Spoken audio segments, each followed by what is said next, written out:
Well, absolutely. I think Coach Cutcliffe has done an outstanding job everywhere he's been offensively. And to me, they haven't changed a whole lot from 10 years ago when he was there. And so they do what they do, and they do it very, very well.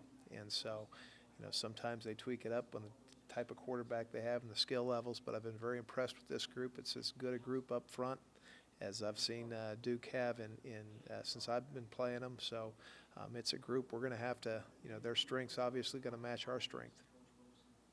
The young guys having some time off and getting them first team reps, has that built up some of these young guys in the secondary skill wise? Oh yeah, I mean you go against Nate Sudfeld every day. You're tested. Nate makes some tremendous throws, and we've got to defend the whole field. And Duke's quarterback's very talented too. Big tall guy like Nate can make a lot of throws. So every day is continuing to get guys like Leon Thornton.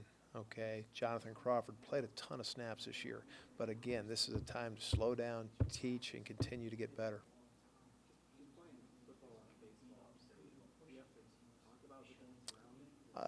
Coach Wilson does a great job of preparing and teaching and coaching all along. Just some of the issues that may come up. The landscape, your vision, and I think we'll have a couple of opportunities to go there. I don't know what the surface will be like. It'll be a little different than what we practice on, but we do a good job. Coach Wilson does a great job of getting our guys prepared for all the additional little areas. We work situations here more than any place I've ever been, and I think it helps our guys because, those invariably those type of situations a lot of times come up in bowl games.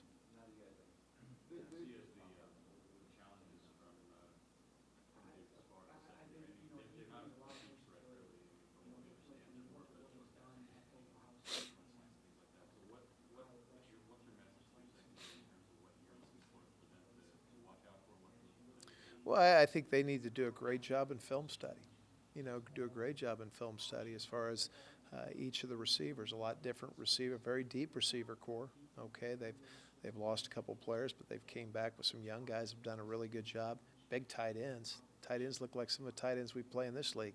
So 6'7", 6'6", some big tight ends that can body up on you a little bit. So there'll be challenges all across, and it's not just our secondary, but our backers as well.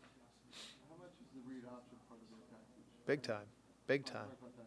Read zone, big time. It's you got a 6'4", 225-pound quarterback running read zone, and he's the number one ball carrier on their team. So that's something that whether you're playing Georgia Tech or Navy in triple option, or whether you're playing Duke in read zone, you got to be option sound. And I think that's something that we've made and our guys, Andrew Diamant's been giving us a tremendous look at. That's one of the things he does well, and our offense does a good job of that as well. So just being able to get our guys sound and it's really no different than triple option football. You got to have all phases taken care of. Does it help to have a little extra time? Oh, without question, without question.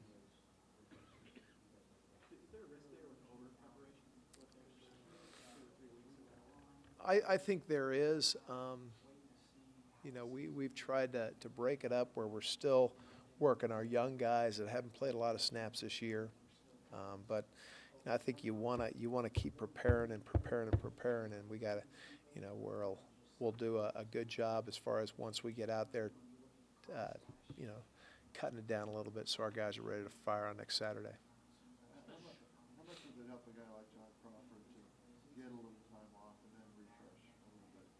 I think huge. I think John, Richard Fant, some of our guys that were able to take a couple weeks off, very important for them to be able to, now we've gone pretty hard this week, and we'll continue to go through the weekend. But hopefully by Sunday afternoon, we've got most of our game plan in, and we're ready to go. How's the mental sharpness of the defense after having 2.5, 3 weeks off, getting back into ramping it up after giving guys a couple weeks off? How's the mentality of the Well, team? we have it's a luxury. Our offense, obviously, we know our offense is very, very talented, very good offense, and being able to go against them 20, 30 minutes a day, full speed, it keeps you sharp, keeps you, big plays is what's hurt us this year, and we got to do a great job of limiting, and our team simulates that as well as anybody. The speed of the game that we'll see. Duke's Duke can go fast-paced, just like some of the teams we've seen, just like our team. So going against our guys, I think definitely keeps us sharp.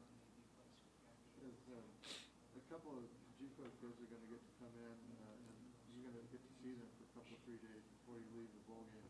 Jamie Thompson on your side of the ball.